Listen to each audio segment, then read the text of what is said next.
स्वागत है साथियों। दृष्टि क्विक बुक में आज हम लोग पढ़ने वाले हैं प्राचीन भारत पर विदेशी आक्रमण। ये टॉपिक भी हम लोग इम्पॉर्टेंट फैक्ट डिस्कस करेंगे। जो पिछले लेक्चर हैं, चैप्टर हैं, वो उसको आप प्लेलिस्ट में जा कर के विजिट करें, वहाँ पर आपको मिल जाएंगे। कंटिन्यूस लेक्चर्स अपलोड हो रहे हैं। बहुत कम समय में आपको ये बुक पढ़ने को मिलेगी। ये बुक आपको अवेलेबल भी है, आप वहाँ से परचेज़ भी कर सकते हैं। तो आइए शुरू करते हैं। आज जो हमें पढ़ना है वो है हखामनी ईरानी आक्रमण और यूनानी आक्रमण। देखिए, जब प्राक मौर्य युग की बात करें तो मगध का विस्तार हो रहा था, लेकिन जो पश्चिमोत्तर क्षेत्र था वहाँ पर अराजकता, अव्यवस्था का वातावरण था। छोटे छोटे राज्य थे जैसे कंबोज, गांधार, मद्र। तो क्या था, कोई सार्वभौमिक शक्ति नहीं थी जिससे कि कोई जो है इसको यूनाइट कर सके। तो होता क्या है, इन सब के परिणाम स्वरूप दो विदेशी आक्रमणों का शिकार होता है क्षेत्र। तो उसमें से कौन कौन से हैं? हखामनी ईरानी आक्रमण है और दूसरा यूनानी आक्रमण। सर्वप्रथम हखामनी वंश के राजाओं ने आक्रमण किया। इसके संस्थापक थे साइरस द्वितीय। एक असफल प्रयास माना जाएगा। साइरस द्वितीय दरअसल 6वीं शताब्दी ईसा पूर्व में साम्राज्य की स्थापना करते हैं। पश्चिमी एशिया के शक्तिशाली शासक बन जाते हैं। सिंध के क्षेत्र में, सीमावर्ती क्षेत्र में थोड़ा सा ये विजय करते हैं। प्लिनी का एक विवरण मिलता है और ये माना जाता है कि कपिशा नगर को इन्होंने ध्वस्त किया था। तो ये सिंध के आसपास का एरिया था। प्लिनी के विवरण से ज्ञात होता है कि इन्होंने कपिशा नगर को ध्वस्त किया, लेकिन बाद में इनकी मृत्यु हो जाती है कैस्पियन क्षेत्र में। इसके बाद इनका पुत्र केम्बिसीस द्वितीय होता है शासक। वो गृह युद्धों में ही उलझा रह जाता है और वो अपना जो विस्तार है वो भारत की तरफ आगे नहीं बढ़ा पाता है। तो जो भारत की तरफ विस्तार होता है वो देखने को मिलता है दारा प्रथम के समय। दारा प्रथम का समय जो है वो 522 ईसा पूर्व से 486 ईसा पूर्व तक का है। तो अगर क्वेश्चन पूछा जाए कि भारत पर आक्रमण करने में प्रथम सफलता किसको मिलती है, तो वो दारा प्रथम को है, लेकिन इनका नाम जो मिलेगा वो डेरियस प्रथम भी मिलता है। तो दारा प्रथम या डेरियस प्रथम ऐसे याद रखेंगे। दरअसल दारा के यूनानी सेनापति स्काईलैक्स, नाम याद रखेंगे, ने सिंधु से भारतीय समुद्र में उतरकर अरब और मकरान तटों का पता लगाया। तो वो कौन सा सेनापति था जिसने अरब और मकरान तटों का पता लगाया? तो सिंधु के जरिए भारतीय समुद्र में उतरे, अरब और मकरान तटों का पता लगाया किसने? दारा के यूनानी सेनापति स्काईलैक्स। फिर उन्होंने विजय कहाँ की? तो 516 ईसा पूर्व में इन्होंने गांधार को जीता। तो गांधार चूँकि भारत का अंग था, फारसी साम्राज्य में मिलाया। माना जाता है कि ये दारा के साम्राज्य का 20वां प्रांत था। ठीक है, इसका जो वर्णन है हेराडोटस ने किया है। तो ये डेरियस प्रथम का 20वां प्रांत था गांधार।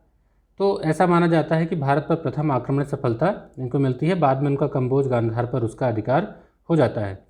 देखिए, यहाँ पर 3 अभिलेख के नाम इम्पॉर्टेंट हैं। एक है बेहुस्तून, पर्सिपोलिस और नक्शे रुस्तम। कौन कौन से हैं? बेहिस्तून, पर्सिपोलिस, नक्शे रुस्तम। ये दारा प्रथम के तीनों अभिलेख हैं। इनसे पता चलता है कि उसी ने सर्वप्रथम सिंधु नदी के तटवर्ती भारतीय भूभागों को अधिकृत किया था।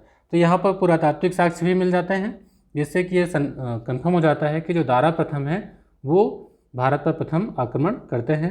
तो इन्होंने गांधार पर कब कब्जा किया था? 516 ईसा पूर्व में।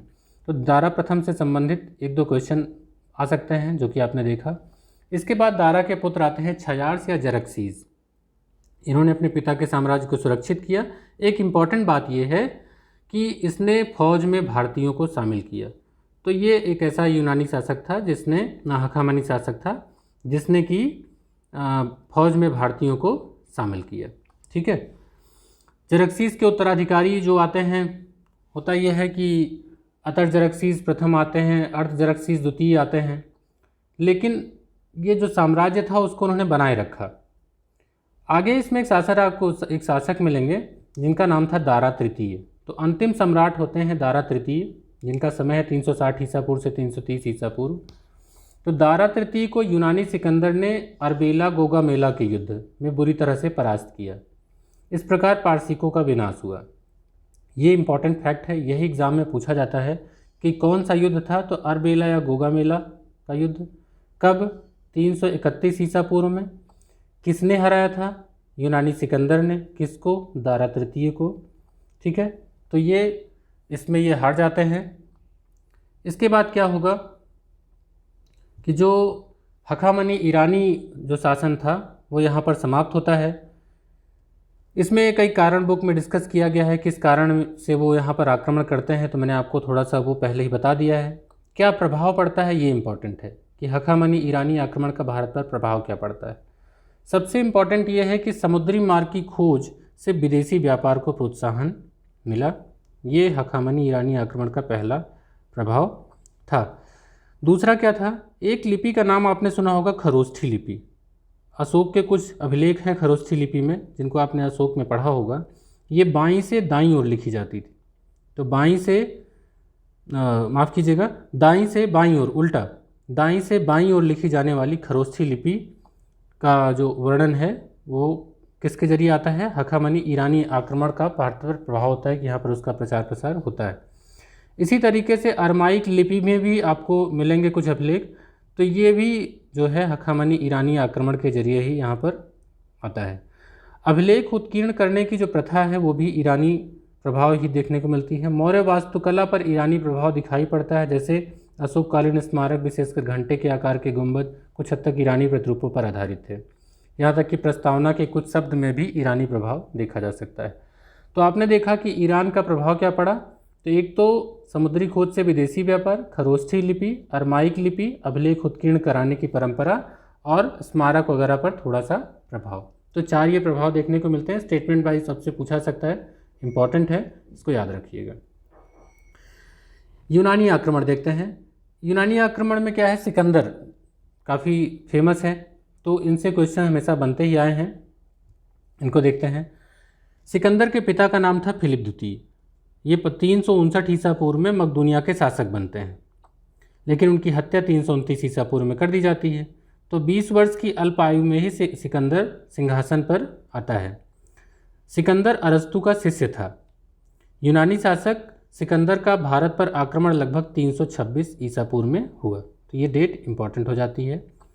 भारत विजय अभियान के तहत सिकंदर 326 ईसा पूर्व में बल्ख यानी कि बैक्ट्रिया, वर्तमान जो अफगानिस्तान का क्षेत्र है, को जीतने के बाद काबुल होता हुआ हिंदुकुश पर्वत, खैबर दर्रा पार करके भारत आया। तो काबुल होता हुआ हिंदुकुश पर्वत या फिर खैबर दर्रा इसका रास्ता था। 326 ईसा पूर्व में भारत पर आक्रमण करता है। एक इम्पॉर्टेंट फैक्ट यह है कि तक्षशिला के शासक आम्भी जो थे, उन्होंने आत्मसमर्पण किया और उनका स्वागत करते हुए सहयोग का वचन दिया। कौन? आम्भी। यदि आम्भी ने ही रोकने का प्रयास किया होता तो शायद स्थिति कुछ और होती। सिकंदर के आक्रमण के समय अश्वक एक सीमांत राज्य था। दरअसल एक क्वेश्चन आता है अश्वक के बारे में, इनका स्टेटमेंट देखिए। यूनानी लेखकों का एक वर्णन है कि सिकंदर के विरुद्ध हुए युद्ध में बड़ी संख्या में पुरुष सैनिकों के मारे जाने के बाद वहाँ की स्त्रियों ने शस्त्र धारण किया और बाद में सिकंदर ने वहाँ की सारी स्त्रियों को भी मार दिया। तो ये वर्णन कहाँ के, किस क्षेत्र की मिलती है? तो सिकंदर के आक्रमण के समय एक अश्वक सीमांत गणराज्य था, उसकी राजधानी थी मस्सद। तो अश्वक क्षेत्र में महिलाओं ने हथियार उठाए और उन्होंने भारत को बचाने का प्रयास किया, जबकि आम्भी जैसे शासकों ने आत्मसमर्पण कर दिया। सिकंदर को पंजाब के शासक पोरस के साथ युद्ध करना पड़ा। ये क्षेत्र कौन सा था? तो चेलब तथा चिनाब का मध्यवर्ती क्षेत्र था। इस युद्ध का नाम है हाइडेस्पीज या झेलम। झेलम का प्राचीन नाम है वितस्ता। तो हाइडेस्पीज का युद्ध कहा जा सकता है, झेलम का युद्ध कहा जा सकता है, वितस्ता का युद्ध कहा जा सकता है। तो ये किसके साथ हुआ था? सिकंदर का पोरस के साथ। इंपॉर्टेंट है, इस युद्ध में पोरस की पराजय हुई। 19 महीने तक भारत में रहने के बाद सिकंदर की सेना ने ब्यास नदी के पश्चिमी तट पर पहुंचकर उसको पार करने से मना कर दिया। तो किस नदी के किनारे से वापस हुई? ब्यास। तो सिकंदर विजित प्रदेशों को अपने सेनापति फिलिप को सौंपकर स्थल मार्ग द्वारा 325 ईसा पूर्व में भारत से लौट गया।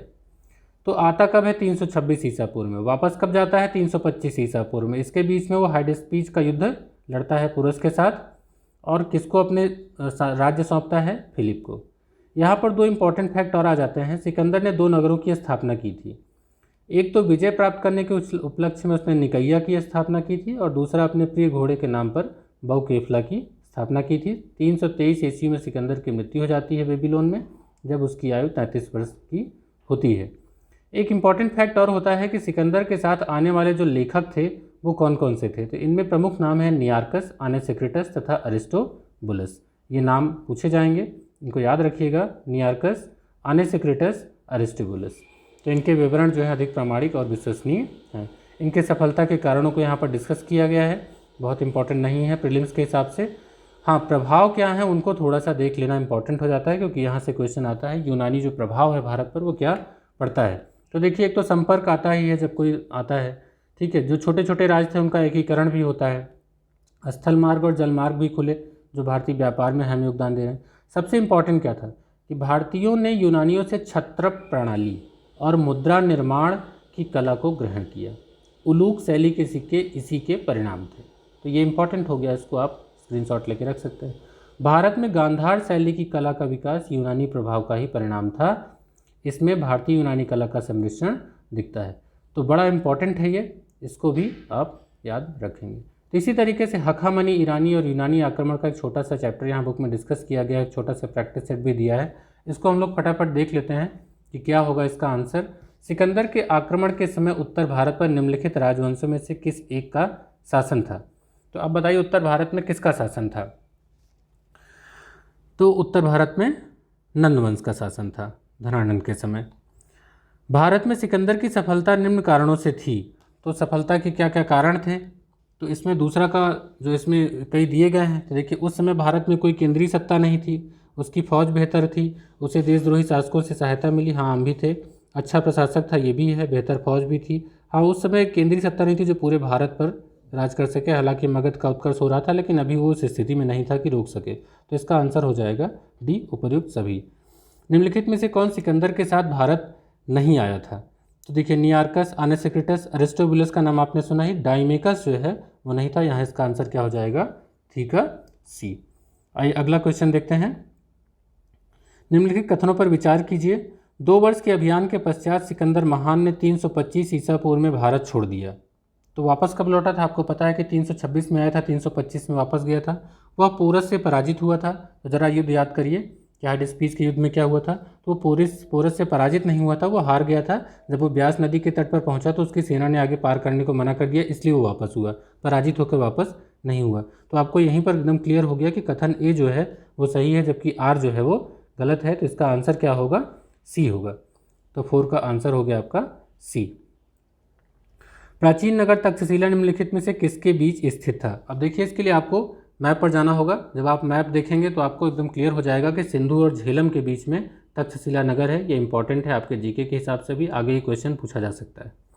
युद्ध भूमि में बड़ी संख्या में सैनिकों के मारे जाने अथवा आहत हो जाने के बाद किस भारतीय गणराज्य की स्त्रियों ने सिकंदर के विरुद्ध शस्त्र धारण किया? तो अभी हमने आपसे कहा था कि अशोक गणराज्य था, जहाँ पुरुषों के मारे जाने के बाद महिलाओं ने शस्त्र उठाए और सामना किया, लेकिन वहाँ पर सिकंदर ने उन सभी की हत्या कर दी। 7 क्वेश्चन देखते हैं। यूनानी आक्रमण से संबंधित निम्नलिखित में से कौन सा कथन सत्य है? तो आपको ट्रू पता करना है। पहला है, झेलम बेतस्ता के युद्ध को हाइडेस्पीस युद्ध के नाम से भी जाना जाता है। मुझे लगता है कि आपको ये याद होगा। दूसरा है, प्रथम यूनानी आक्रमण के समय तक्षशिला का शासक आम्भी था। तो क्या आपको ये याद है?